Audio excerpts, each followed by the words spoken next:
कि जब तक ये पूरे विश्व में एक रस नहीं होगा तब तक थोड़ा सा विरोध बना रहेगा, और उसमें आपने घना सावधान रहना पड़ेगा कि आपका नाम खंडित ना हो।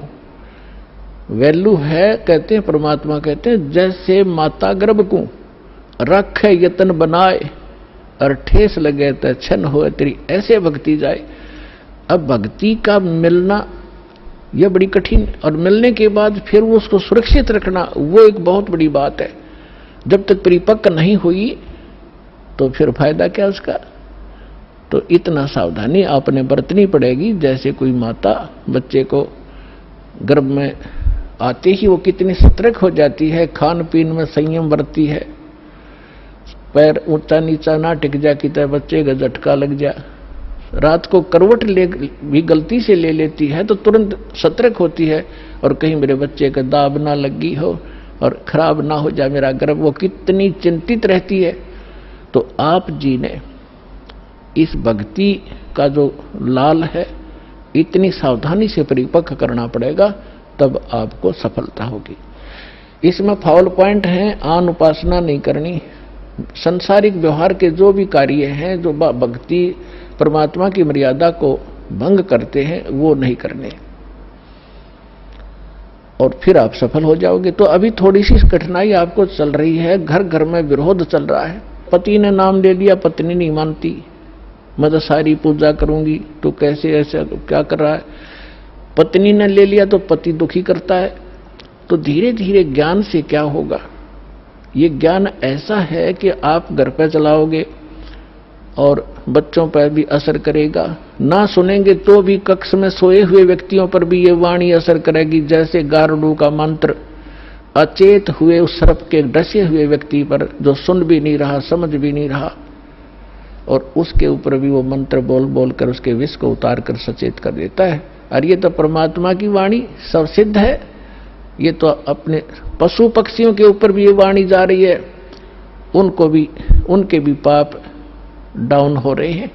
ठीक है, उनके पाप गणे हैं इसलिए पशु योनि मिली, तो वो पाप घटते रहेंगे। जैसे कपड़ा किसी का ज्यादा मैला है, हो गया है, मैल हो गया है, तो वो कई बार साबुन लगाने से स्वच्छ होगा, उज्जवल हो जाएगा, और जिसका थोड़ा मैला है एक दो बार साबुन लगाने से उज्जवल हो जाता है। तो ये साबुन है, परमात्मा का जो ज्ञान है, सत्संग है, वचन है, ये साबुन और जल दोनों का काम करता है। तो धीरे धीरे ये सत्संग जिस घर में चल रहा है पड़ोसियों तक भी असर होगा आपका, और आपके घर के पशु पक्षियों पर भी इसका प्रभाव पड़ेगा।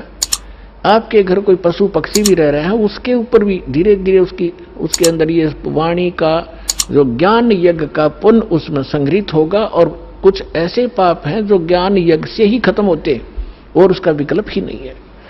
जैसे कपड़े को पहले थोड़ा मैला है तो जल से धो दिया, साफ हो गया, ज्यादा मैला है तो और भी मैल रहा तो साबुन लगाना पड़ा, और फिर भी कोई दाग दबा रह जाता है तो ड्राई क्लीन से साफ हो जाता है। तो इसी प्रकार ये सभी क्रियाएं हमें अपने अंतःकरण, अपने जीव के ऊपर, आत्मा के ऊपर जो मैल जमा हो गए, उन सभी पापों का नाश करने के लिए ये सारे ही साधन अपनाने पड़ेंगे, मंत्र के जाप भी करने पड़ेंगे, पांचों यज्ञ भी आपने करनी पड़ेंगी, और तब जाकर के आपकी भक्ति सफल होगी। तो इसमें फाउल पॉइंट दास आपको बता रहा है कि ये भ्रमित ना होना। ऐसे कोई व्यक्ति आपके साथ डिस्कस भी करे तो उसको समझाना कि देखो, पहले तो जब हम डॉक्टर के पास जाते हैं तो डॉक्टर की औषधि में हम स्वयं ही विवेचन करते हैं, तो फिर उस डॉक्टर के पास जाने की आवश्यकता ही नहीं कि इसने दवाई ठीक नहीं दी तो कोई और देखो, वहां से लो। तो इसी प्रकार सबसे पहले तो ये देखो, ये ज्ञान आज तक ना किसी ने सुना और ना सुनाया, किसी के पास था ही नहीं, और जिन महापुरुषों के पास था उनको प्रतिबंध कर दिया था, मालिक ने प्रतिज्ञा करा दी थी कि अभी इसको डिस्क्लोज ना करना। तो महापुरुष थे, वो अपनी अमृतवाणी में बोल के सारा कुछ लिख गए, एफिडेविट बना गए, कबीर इज गॉड, ये वो फाइनल कर गए थे वो महापुरुष, जिनके दास बार बार उनके शुभ नाम आपको सुनाता है। और फिर हमारे सदग्रंथ उसी का प्रमाणित करते हैं कि कबीर इज गॉड।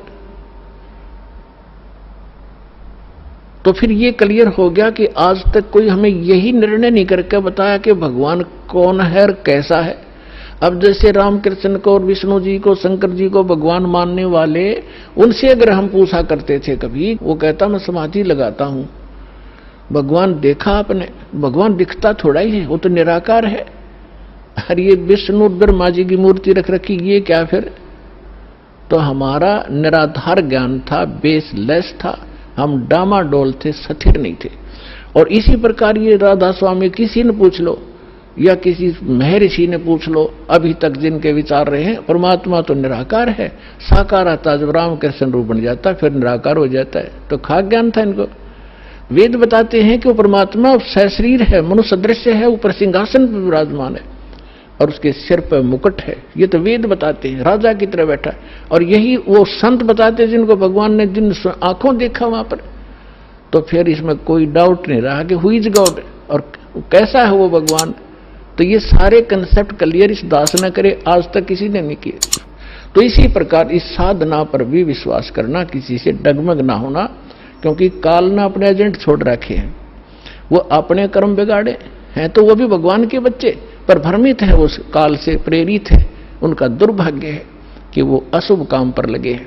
हमसे जुड़े रहने के लिए हमारे YouTube चैनल को सब्सक्राइब करें और नई वीडियो की नोटिफिकेशन के लिए बेल आइकॉन को दबाएं।